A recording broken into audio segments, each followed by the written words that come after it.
감사합니다. 우리 다 같이 자리에서 일어나서 하나님 말씀 듣겠습니다. 오늘 본문 출애굽기 25장 10절에서 22절 말씀입니다. 제가 봉독하겠습니다. 그들은 조각목으로 궤를 짜되 길이는 2규빗 반, 너비는 1규빗 반, 높이는 1규빗 반이 되게 하고 너는 순금으로 그것을 싸되 그 안팎을 싸고 위쪽 가장자리로 돌아가며 금테를 두르고 금고리 넷을 부어 만들어 그 네 발에 달되 이쪽에 2고리 저쪽에 2고리를 달며 조각목으로 채를 만들어 금으로 싸고 그 채를 궤의 양쪽 고리에 꿰어서 궤를 매게 하며 채를 궤의 고리에 꿰는 대로 두고 빼내지 말지며 내가 내게 줄 증거판을 궤 속에 둘지며 순금으로 속죄소를 만들 때 길이는 2규빗 반 너비는 1규빗 반이 되게 하고 금으로 그룹들을 속죄소 두 끝에 쳐서 만들되 한 그룹은 이 끝에 또 한 그룹은 저 끝에 곧 속죄소 두 끝에 속죄소와 한 덩이로 연결할지며 그룹들은 그 날개를 높이 펴서 그 날개로 속죄소를 덮으며 그 얼굴을 서로 대하여 속죄소를 향하게 하고 속죄소를 궤 위에 얹고 내가 내게 줄 증거판을 궤 속에 넣으라. 거기서 내가 너와 만나고 속죄소 위 곧 증거궤 위에 있는 두 그룹 사이에서 내가 이스라엘 자손을 위하여 내게 명령할 모든 일을 내게 이르리라. 아멘. 네, 자리에 앉아 주십시오.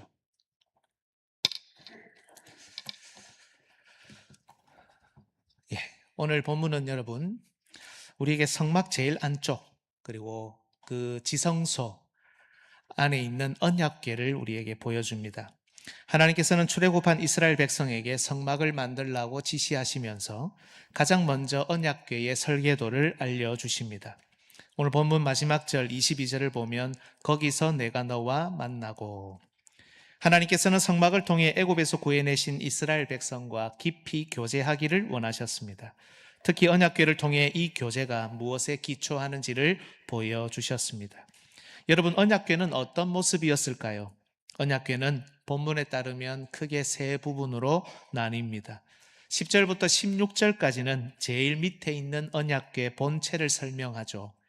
그리고 이 안에는 증거판, 즉 나중에 모세가 받게 될 10계명의 두 돌판이 들어 있습니다. 그리고 본문 17절은 언약궤를 덮는 덮개인 속죄소를 설명합니다. 그리고 18절부터 20절까지는 언약궤 제일 위쪽 부분, 거기에 있는 두 그룹이라고 되어 있는데 천사를 의미하죠. 천사를 설명합니다. 이걸 여러분 AI를 통해서 영상을 한번 만들어 봤습니다. 우리 박혜인 전도사님 도움으로 아마 조금 도움이 되실 것 같은데요. 한번 보겠습니다. 조각목으로 궤를 짜고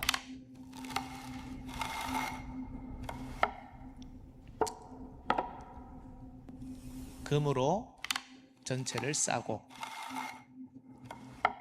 위에 태를 두르고 금태죠. 그리고 고리를 넷을 부어서 만들어서 조각목으로 짠 채를 금으로 싸서 저기에 걸어두고 그 다음에 제일 위에 두 그룹 천사죠. 천사를 연결해서 속죄소 뚜껑을 덮어 놓는 모습, 저것이 바로 언약궤의 모습입니다. 여러분, 이 모든 부분은 순금으로 만듭니다. 만들어진 모양은 조금 영상과는 차이가 있겠지만 일종의 비어있는 의자와 같은 모습입니다. 성경을 보면 이 언약궤는 하나님께서 좌정하시는 보좌이기 때문이죠.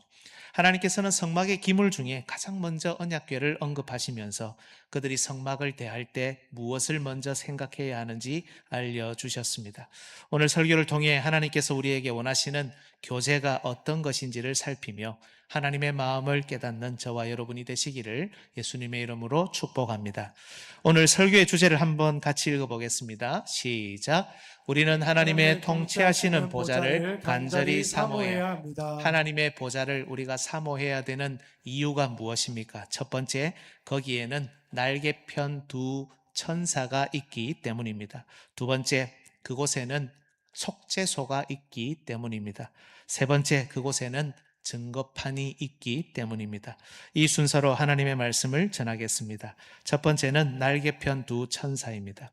여러분, 먼저 하나님께서는 언약궤 맨 위 양쪽 끝에 두 천사를 마주 대하게 두고 그 두 천사는 자신들의 날개를 높이 펴서 언약궤 덮개인 속죄소를 가리도록 명령하셨습니다.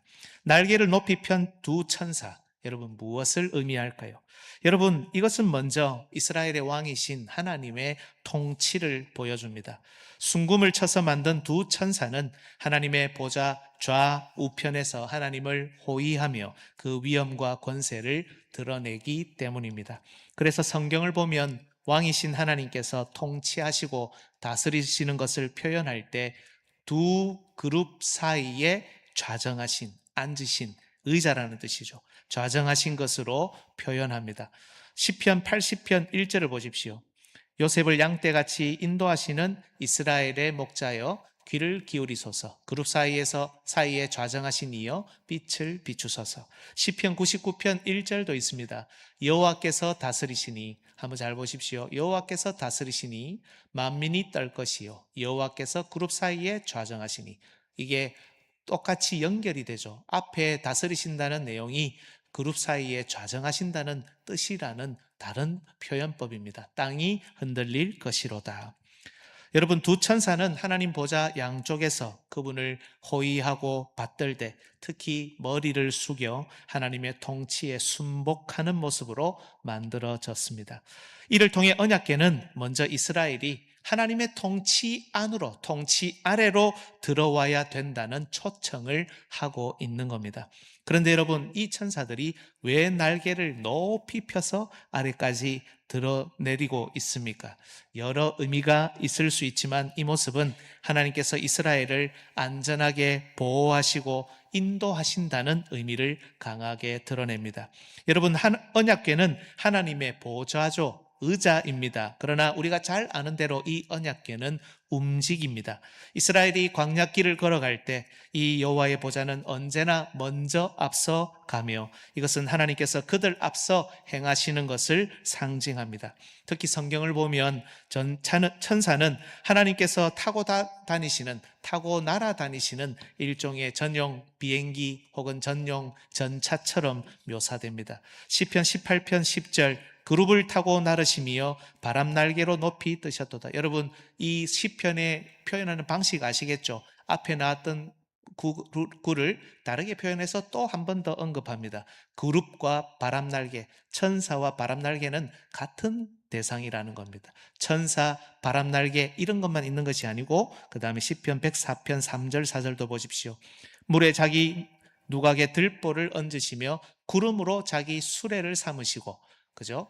바람 날개로 다니시며 이 모든 게 다 천사를 가리키는 상징 표현들입니다. 4절도 보십시오. 바람을 자기 사신으로 삼으시고 이게 천사라는 뜻입니다. 불꽃으로 자기 사역자를 삼으시며 불수레, 불말, 불병거, 바람 이 모든 것이 사실은 천사를 가리키는 대표적인 표현이라는 겁니다. 즉 하나님께서는 타고 다니시는 바람 날개 즉 천사라는 불수레로 광야길 앞서 행하시며 백성을 인도하셨고 특히 이 날개를 통해서 백성을 업고 안아 인도하시고 보호하셨습니다. 그래서 성경에는 하나님의 인도와 보호하심을 나타낼 때 뭐라고 주로 표현합니까? 여호와의 날개 아래, 여호와의 날개로, 주의 날개로 이런 표현들을 자주 사용합니다. 시편 19편 4절 유명한 구절인데요. 우리 같이 한번 읽겠습니다.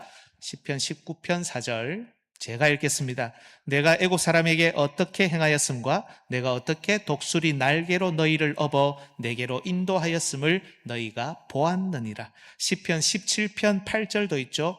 나를 눈동자같이 지키시고 주의 날개 그늘 아래에 감추사. 시편 61편 4절 우리 한번 읽겠습니다. 시작. 내가 영원히 주의 장막에 머물며 내가 주의 날개 아래로 피하리이다. 그죠. 날개 아래로 주의 날개로 여호와의 날개로 우리를 인도하시고 보호하신다는 표현을 계속해서 사용합니다. 즉 언약궤 맨 위쪽에 날개를 높이 편 두 천사는 이스라엘의 왕이신 하나님의 통치 아래에 진정한 인도와 보호가 있다는 사실을 선포합니다. 하나님의 다스림 아래에서만 그 안에서만 참된 위로와 평안이 있다고 선언합니다. 여러분 우리는 어디서 우리의 안전을 보장받습니까? 오직 여호와의 보좌, 하나님의 날개 그늘 아래로 피할 때만 우리의 참된 인도와 보호하심을 받을 수 있습니다. 우리 삶 가운데 하나님을 참된 왕으로 인정하고 그 통치를 받아들일 때만 안전한 보호, 그 하나님의 인도하심이 약속됩니다. 그렇다면 여러분은 혹시 어디에서 안전을 찾고 있습니까? 그냥 통상적으로 입으로 내뱉는 말 말고요. 여러분의 마음 가장 깊은 곳에서, 여러분의 삶의 현장마다 여러분이 정말 추구하고 찾고 있는 안전은 어디에 있습니까? 어디에서 여러분은 정말 안전을 찾고 있습니까? 때때로 삶이 어려울 때 오히려 이렇게 말하기도 하죠. 주님, 잠시만 떠나 있을게요. 주님, 잠시만 떨어져 있을게요. 표현은 안 했지만 이 말과 같습니다. 주님, 잠시만 주의 날개에서 벗어나 있을게요. 여러분, 하나님께서 성막을 만들라고 하셨을 때 그건 우리를 괴롭게 하기 위해 만드신 것이 아닙니다. 성막은 자기 백성에게 주신 은혜의 선물입니다. 너희들은 성막을 만들어라. 제일 먼저 이 세상에서 가장 안전한 그늘을 만들어라. 내가 너희에게 날개를 높이 펴서 그늘이 되어 주겠다. 하나님께서는 우리가 힘들고 어려울 때를 위해서, 광야 여정 생활 가운데 여러 지쳐 쓰러질 때를 위해서 가장 안전한 곳을 우리에게 먼저 제공해 주셨던 겁니다. 과연 여러분은 여러분의 삶을 어느 그늘에 기대고 있습니까? 두 번째, 속죄소입니다. 여러분, 우리는 하나님의 통치 보좌를 정말 간절히 사모하며 소망해야 됩니다.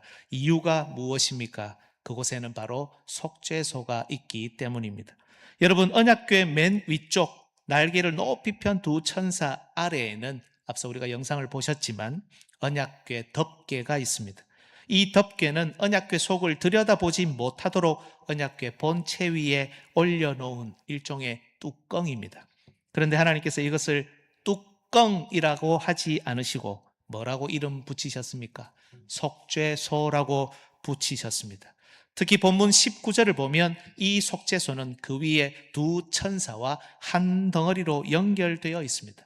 이 천사들과 덮개가 서로 뗄 수 없는 하나의 관계라는 것을 의미합니다. 또한 20절을 보면 두 천사는 속죄소와 하나로 연결되어 있을 뿐 아니라 날개를 높이 펴서 속죄소를 덮고 있으며 그 얼굴을 마주 대하여 속죄소를 보도록 이렇게 두었습니다. 다시 말하면 속죄소를 향해서 두 천사가 꼿꼿이 서 있는 것이 아니고 엎드려 있는 자세를 취하게 하신 겁니다. 보호자에 자정하신 하나님 편에서 내려다보면 이 두 천사를 보면 하나님의 왕권에 복종하여 엎드린 모습이지만 반대로 밑에 아래에 속죄소 편에서 볼 때는 속죄소를 향해 얼굴을 보여주고 있는, 속죄소를 향하고 있는 모습이기도 합니다. 여러분, 이 모습은 분명 우리에게 한 가지 중요한 사실을 보여줍니다. 하나님의 인도와 안전한 보호의 은혜는 속죄와 뗄 수 없는 관계 속에 있다는 겁니다. 하나님의 인도와 보호하심은 뭘 보고 있습니까? 속죄소를 보고 있어야 한다는 뜻입니다.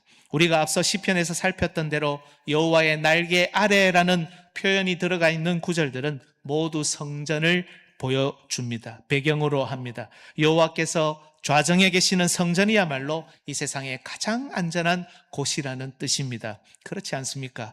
그런데 여러분, 여호와의 날개 아래는 구체적으로 언약궤를 보여줍니다.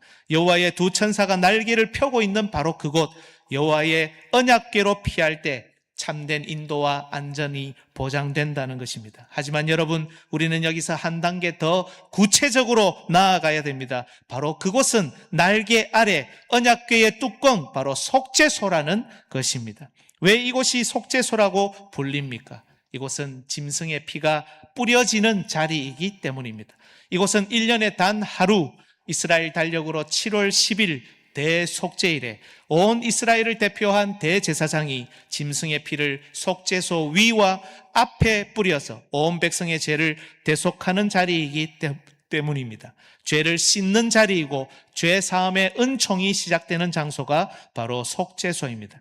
레위기 16장 14절에서 16절, 그는 또 수송아지의 피를 가져다가 손가락으로 속죄소 동쪽에 뿌리고 또 손가락으로 그 피를 속죄소 앞에 7번 뿌릴 것이며 또 백성을 위한 속죄제 염소를 잡아 그 피를 가지고 휘장 안에 들어가서 그 수송아지 피로 행함같이 그 피로 행하여 속죄소 위와 속죄소 앞에 뿌릴지니 곧 이스라엘 자손의 부정과 그들이 범한 모든 죄로 말미암아 지성소를 위하여 속죄하고 또 그들의 부정한 중에 있는 회막을 위하여 그같이 할 것이요. 주 안에서 사랑하는 여러분, 여러분에게 이 세상에서 가장 안전한 곳이 어디입니까? 여러분의 집입니까? 아니면 지하 벙커입니까? 아닙니다. 이 세상에서 가장 안전한 곳은 여호와의 날개 아래, 특히 속죄소, 바로 피 뿌려진 곳입니다. 하나님께로 안전하게 피신하기를 원하는 사람들, 하나님의 안전한 인도와 보호를 사모하는 자들이 나아왔을 때 가장 먼저 바라봐야 할 곳은 바로 여호와의 날개 아래 속죄소라는 것입니다. 여러분, 우리가 VIP 초청 축제를 할 때 여러 준비를 하고 여러 순서를 가집니다. 그런데 그 모든 것은 딱 하나의 순서를 위해서 존재합니다. 무엇입니까? 바로 복음 메시지를 전하는, 속죄의 은혜를 선포하는, 여호와의 날개 아래를 소개하는 하나님의 말씀, 바로 그 자리를 위해서 그 모든 일들을 준비합니다. 그들을 초청합니다. 그들이 속죄의 은혜를 경험하지 않으면, 속죄를 맛보지 않으면 이 세상에 그 어디도 안전하지 않기 때문입니다. 여러분, 하나님께서 우리에게 주시는 보호와 인도하심은 속죄의 피와 연결되어 있습니다. 누구든지 하나님의 인도와 보호를 받기 원한다면 그는 반드시 죄 사함의 자리, 피 뿌림이 있는 자리로 들어가야 한다는 것입니다. 누구든지 자신이 죄 없다 하는 자, 그는 하나님의 보호와 인도하심을 받을 수 없습니다. 그 사람은 안전하지 않습니다. 아무리 튼튼한 집, 아무리 깊은 벙커에 숨어 있다 하더라도 그 사람이야말로 이 세상에서 가장 큰 위험에 직면한 사람입니다. 바로 하나님의 진노 아래에 노출되어 있기 때문입니다. 여러분, 속죄소는 모든 사람을 평등하게 합니다. 부자와 가난한 자, 배운 자와 배우지 못한 자, 남자와 여자, 먼저 된 자, 나중된 자, 유대인과 이방인 모두가 하나님 앞에 초라한 죄인이라는 것을 깨닫게 합니다. 누구든 속죄의 피가 없으면 하나님의 위험한 진노 아래에 있음을 가르쳐 줍니다. 동시에 속죄소는 모든 사람을 겸손하게 합니다. 하나님의 보호와 인도로 받기를 원한다면 한 사람도 예외 없이 자신의 연약함과 부족함을 고백해야 하기 때문입니다. 여러분, 여호와의 날개 아래가 속죄의 피가 있는 자리라는 것을 기억하십시오. 우리의 삶은 속죄의 피에 의존할 때만 안전합니다. 셋째, 증거판입니다. 여러분, 이제 우리는 언약궤의 세 번째 부분으로 우리의 눈을 돌려야 합니다. 왜 우리는 하나님의 보호자, 통치하시는 그 자리를 사모해야 합니까? 그 언약궤 속에는 증거판이 있기 때문입니다. 여러분, 하나님께서는 속죄소 아래, 즉 언약궤의 제일 밑 본체 안에, 물론 나중에 있을 일이지만 십계명이 새겨진 증거판을 넣도록 지시하셨습니다. 21절, 속죄소를 궤 위에 얹고 내가 내게 줄 증거판을 궤 속에 넣어라. 하나님께서는 왜 이 속에 십계명의 두 돌판을 넣도록 하셨을까요? 여러분, 잘 보시면 언약궤의 이 세 부분은 우리에게 복음의 원리를 보여줍니다. 첫 번째, 이 세상에는 하나님 외에 보호와 인도를 받을 안전한 곳이 없다는 겁니다. 하나님의 다스림과 통치 아래로 들어와야 한다는 겁니다. 여러분, 이 땅에서 삶의 여러 가지 어려운 문제로 힘들고 지친 우리에게 가장 안전한 곳이 하나님이다, 가장 안전한 곳으로 들어오라는 이것 외에 다른 복음이 있을 수 있습니까? 이것이야말로 복음이지 않습니까? 두 번째, 하나님의 인도와 이 보호하심은 오직 속죄를 통해 죄사함을 받을 때만 보장된다는 것입니다. 우리가 복음을 말할 때, 우리가 복음을 전해야 한다고 할 때 죄사함을 연결해서, 속죄를 연결해서 항상 생각하는 것은 바로 이것 때문입니다. 그러나 여러분, 복음이 여기까지만 하고 끝나는 것이 아니죠. 마지막으로 복음은 죄사함을 받아 하나님의 인도와 보호를 받는 자의 바뀐 삶의 모습을 보여줍니다. 바로 하나님의 말씀을 꺼내고 열고 읽어서 믿음으로 순종하며 사는 삶이라는 겁니다. 여러분, 날개를 높이 편 두 천사는 하나님만이 우리의 유일한 피난처이심을 보여줍니다. 속죄소는 여호와의 보호와 인도를 받는 유일한 길이 속죄라는 것을 그리스도의 피라는 것을 우리에게 보여줍니다. 이제 하나님께서는 속죄의 피가 있는 곳에서 우리를 인도하고 안내하기 시작하십니다. 바로 하나님의 입에서 나온 말씀으로 우리를 지키시고 광야길을 걷는, 때론 도저히 어디를 향해서 가야 할지 모르는 우리를 인도하십니다. 하지만 여러분, 방향만 잡는 게 아니죠. 이 말씀에 믿음으로 순종할 때 방향도 잡아지기 때문에 우리의 순종과 방향이 함께 연결되어 있습니다. 여러분, 본문 마지막 절인 22절을 다시 보십시오. 22절은 두 천사와 속죄소 그리고 증거판이라는 하나님의 말씀이 어떻게 연결되어 있는지를 보여줍니다. 같이 읽어보겠습니다. 거기서 내가 너와 만나고 속죄소 위 곧 증거계 위에 있는 두 그룹 사이에서 내가 이스라엘 자손을 위하여 내게 명령할 모든 일을 내게 이르리라. 아멘. 여러분, 하나님의 말씀은 무거운 짐이 아닙니다. 이것은 하나님께서 우리를 보호하시고 인도하신다는 징표입니다. 정말 무거운 것이 무엇입니까? 정말 무거운 것이 무엇입니까? 이 말씀이 무겁습니까? 이 말씀이 정말 힘들고 말씀의 원리가 우리를 괴롭게 한다고 생각하십니까? 정말 무거운 것은 우리의 죄짐입니다. 우리가 광야 같은 인생길을 걸을 때, 정말 무거운 죄의 짐을 지고 있을 때 하나님께서는 그 모든 짐을 바로 속죄소 위에 내려놓게 하십니다. 대신 가벼운 멍에와 짐을 우리의 어깨에 올려주셨습니다. 바로 하나님의 말씀입니다. 죄의 무거운 짐은 우리를 사망으로 끌고 가지만 하나님의 말씀은 우리를 반드시 약속의 땅으로 안내합니다. 시편 기자가 고백하죠. 주의 말씀은 내 발의 등이요 내 길의 빛이니이다. 하나님의 말씀은 광야길을 걷는 우리에게 나침반과 같습니다. 주님의 보호와 인도는 오직 말씀에 대한 믿음과 순종을 통해 이루어진다는 것입니다. 여러분은 과연 하나님의 말씀이 인도하는 길을 따라 걷고 있습니까? 대체로 현대의 신자들을 보면 말씀의 원리보다 자기의 생각을 따를 때가 많습니다.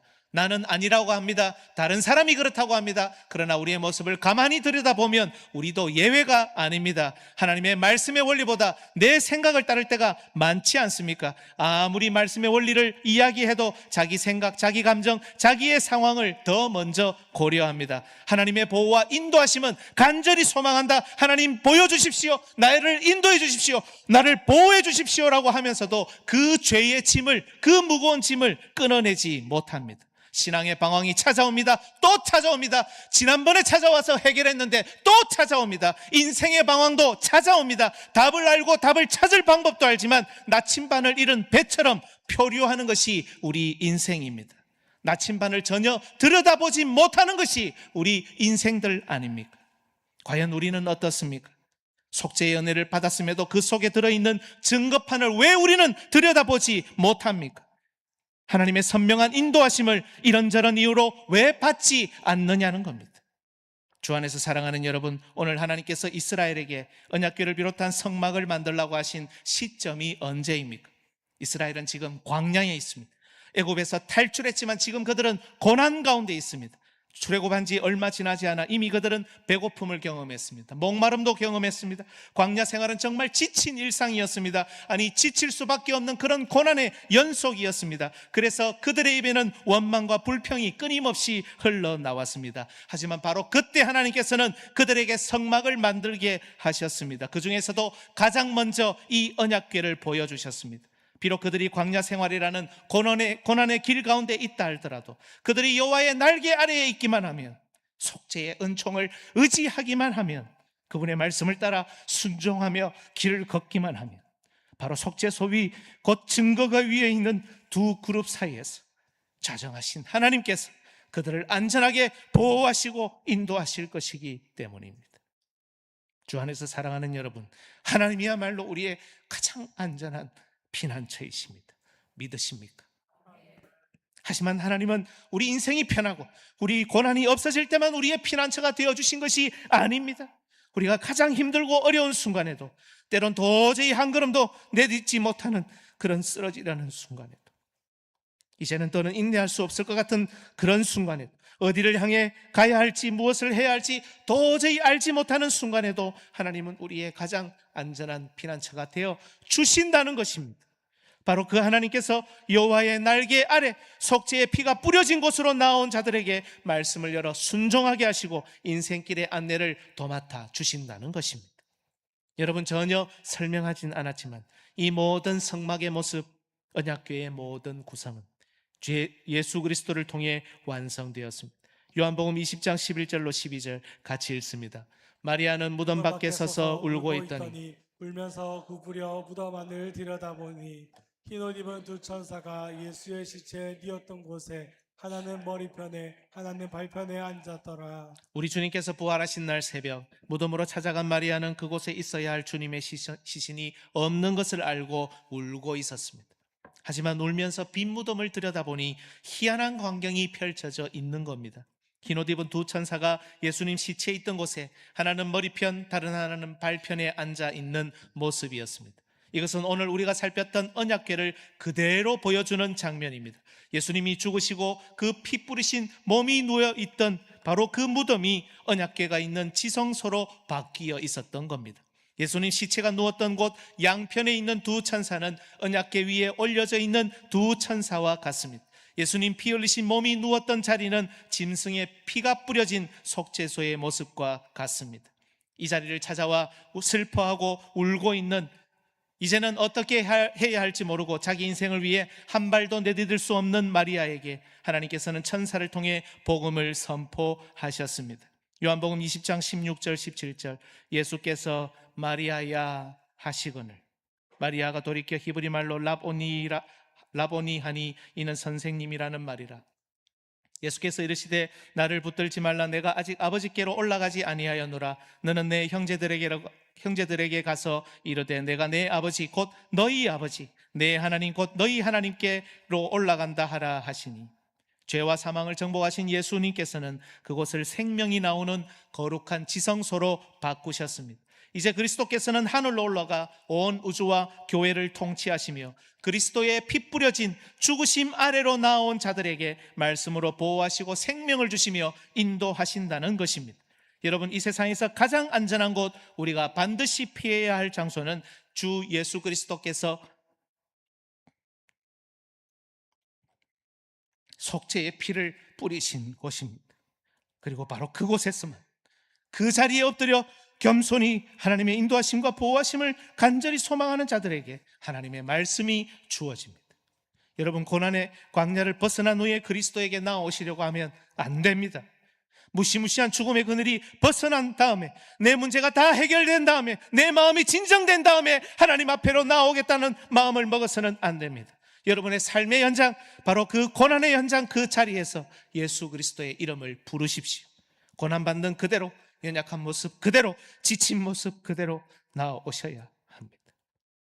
주의 날개 아래로 나온 바로 여러분을 우리 주님께서 쉬게 하시고 안전하게 지키실 것입니다.